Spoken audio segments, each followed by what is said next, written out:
like to introduce the fifth Doctor, Mr. Peter Davison.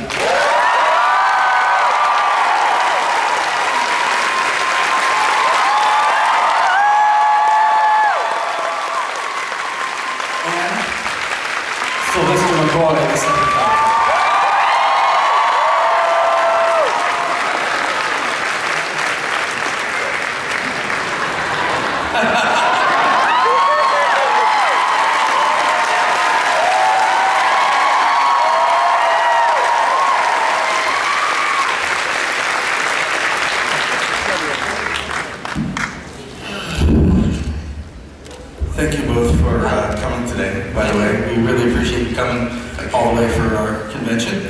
Doctor Who turns 50, as you are well aware of. If only that were true. And just wondering if each of you could talk about what the anniversary means to you as someone who's been in the role. It means I'm very, very old. Because I think I was the first Doctor who actually grew up watching Doctor Who. And to think that it's been 50 years since that day, it's frightening actually. But it's wonderful, it's very nice to be here. I never dreamt I would be somewhere celebrating 50 years of Doctor Who, so everything's a bonus. Fantastic. Peter technically is older than I am because he was there before I got there. It's just that his, the guy he gets his facelift from is better than mine. 50 years of Doctor Who, well, it's astonishing really. It's, I don't think we ever thought that the early days of television that would have anything would last any length of time. It took a long time, especially the BBC, to realise that this could carry on and on and on and on. And I'm so delighted that they realised it and brought it back. Not before they erased a few of the episodes, sadly, but... that was it. It was instant television, put it on, throw it away. But it's just a joy that it's carried on. And that you're all here.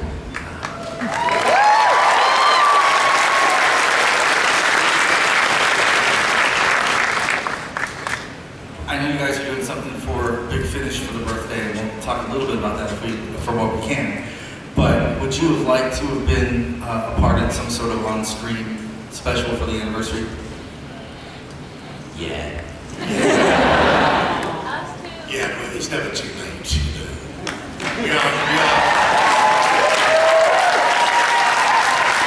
When we're not having fabulous times at conventions in the USA, we're sitting at home waiting for the telephone to ring. We probably will be up until about the 19th of November.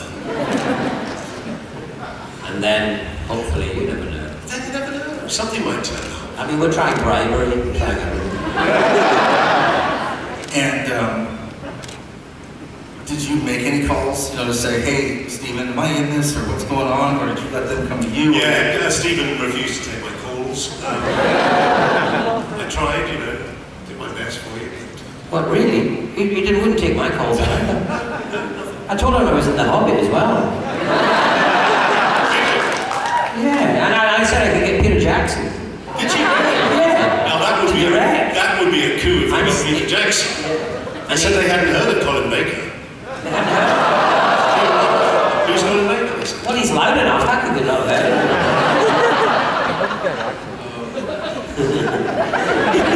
So speaking of love Colin. We love Colin. That's why we love all about it. Yeah, we're allowed to be. The more horrible we are about each other, the more we love each other. And then he's horrible about us too. Yeah. With the new series, if you guys each were in the new series, as the Doctor, the current Doctor, would you play your Doctor differently than you did when you were in the classic series? Is there anything you would have brought differently to the role? No. I mean, I would move a bit slower than I had. My costume wouldn't fit quite as well.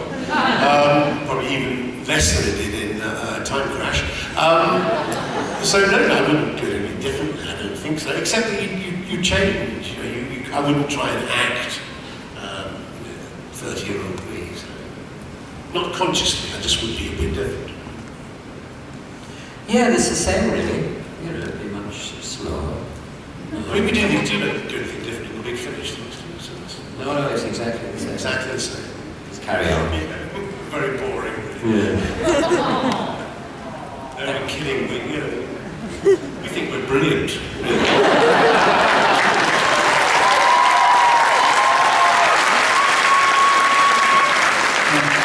What are you guys doing for Big Finish for the anniversary? Yeah, what are we doing? Well, we've done it. Yes, we've done it. I can't Done done it. it. I think I went in and did it. Yes. And I saw you for a split second that's right. in the morning, and then I was away. Do you remember anything about it then? No. So we're going to tell you. Yeah, exactly. We're going to take the line we're not allowed to tell you. But it was a bit smelly when, working with the other earlier doctors who are no longer with us.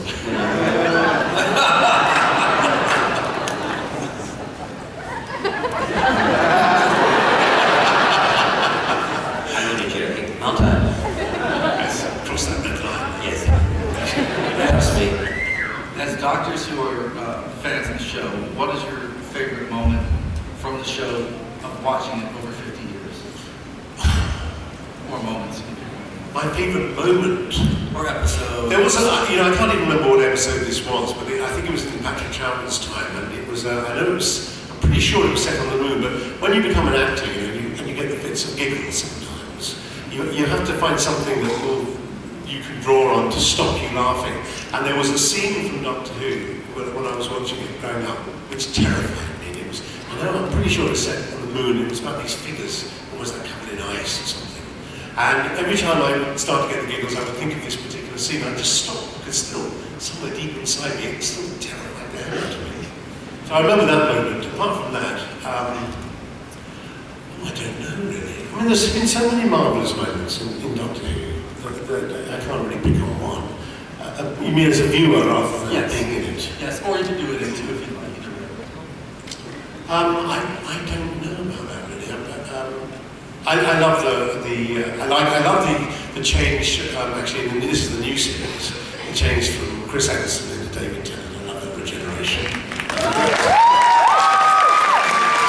I was kind of envious of the special effects that they have in the new series. Yes, the bit I remember is the spaceship cutting through Big Ben and thinking, wow, that's great. That was amazing. And I love the one where people pulled off the skin and underneath were all blobby. Mr. and Mrs. Blobby. And I can't remember what we called them. I didn't even know the ones I was in were called. I bet you do. Exactly, you are an encyclopedia. Yeah. When you guys film regeneration scenes, what is that like? I mean, I know it's probably lying on the floor and that's it, but what's the mood like when you're filming a regeneration scene for your doctor? Well, of course, it depends if you're coming or going, really, to be honest with you. When you're arriving, you don't really feel a part of it, so you're really just hanging around for hours, and then it's all done in a really hectic hurry. Personally, from my regeneration point of view, I came along to the Tom Baker studio, and at 5 minutes to 10, they finally got around to doing the regeneration, and so I had makeup wiped off me, thrown on me, because it was a strange combination of a white-faced walker, lurker, or whatever they call them, watcher, what do they call them? Watcher, thank you. And so they had to put on this makeup and take it off and sit down. When you leave, it's a very different emotion, because I don't know how you feel, but you make the decision to leave the series, and you're kind of comfortable with that. You want to move on, there are other things you want to do, and then when it comes to it, and you watch the next Doctor lie down in your place, you think, no, this is just not right. I shouldn't be turning into Colin Baker. I want my part back. So you have well, at the same time as it was your choice entirely to leave, you just think, why? I didn't think it would ever carry on without me. I can't explain it really. But I know that David felt the same way. I think it's a very common thing. It's, to hand on over is a weird emotion. Well, for me it was rather strange because I arrived and the previous doctor forgot to turn up. So what they did was that they put me in his costume, lost me for 3 days, and he's a big fella, and I had to play both Doctor Who number 6 and 7. So that's a rather special tick in my favour. When it came to handing over to Paul, you know, that little, ugly little liver-puddling fellow. When it came to handing over to him, it was very much as Peter described, really. You know, at one point I was having a great time, and you know, for years the BBC had underfunded Doctor Who, and suddenly I was in an overfunded Doctor Who, enjoying all the trappings of that. And then you know, I had to hand over to Paul. I didn't mind too much because I knew Paul, he was an old mate, so it was quite fun. It was really quite fun. But it was sad when I saw him take over the mantle. What are as two gentlemen who have played the Doctor, what do you think are the common traits that pretty much all the actors that have done the Doctor try to bring to give the character a sense of uniformity to no matter what the face is? Well, I think it's the opposite to uniformity. What we're trying to bring is our own individuality. And that's what's helped. One of the things that's helped people going for all these years. Yes. Because we bring, you know, ourselves very different from the one before. But at the same time, I do remember thinking about, sometimes there were moments, and I remember that's a John Pertwee moment, or I mean, for me, I was doing Colin's script, really. Because, you know, I was actually trying to fit into Colin's. So these things pop into your head at the same time, but also you try and bring a totally different personality. So this is a sort of common humanity about the part, isn't it? That you know, he believes in life and he loves Earth, and he doesn't believe in violence for its sake. So, but apart from that, yes, you're entirely right. You're cast to be different. That's the whole point. So you do have to find this sort of common thing, but at the same time, bring your own sort of character to it. And how has playing the Doctor affected you, not as in terms of your career, but personally? Has that role changed you, you know, as individual people? I mean, it's something that's kind of with you for the rest of your life. I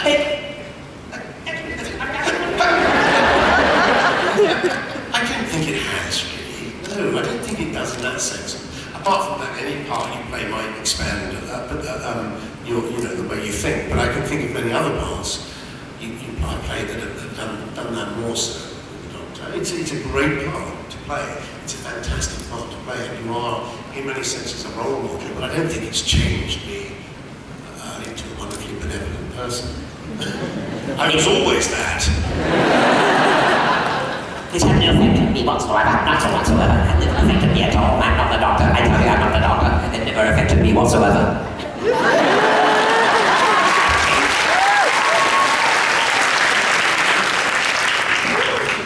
Yeah, no, it's a great role. I mean, it's one of the best roles. And when I first got it, I didn't realise that because I hadn't seen Doctor Who for years. I'd been working in theatre, I didn't see much television, and I lost touch with it. And then suddenly I was given the script and then started to realise how much depth and variety and various things you could do with it. And that made it so exciting to do. And so when it finished for me, I remember hearing from Peter that he'd been told by Patrick that he should only do it for 3 years. I remember you telling me this. And in my head I thought 3 years. And then when the second year, Johnny Turner came to me and said, "We want to do a 4th season with you." And I said, "Oh, well, And he said, "Well, if you don't do a 4th season, we won't do a 3rd. And so I went, what a responsibility. So then I said, okay, and then they twisted my arm. And at the time when I was only doing 15 episodes a year, so I was having, as an actor, a great time. I had this job on television, I could go off and do theatre, quite long periods to do other work. The 4th year was going to be 26 episodes, the whole year taken up. And slowly I got my head around it. I was looking forward to carrying on. I thought, oh, I like this. This would be a really interesting adventure to see how I can deal with all of this. And then they came along and changed their minds and cut it, so that was very sad and tragic for my banker.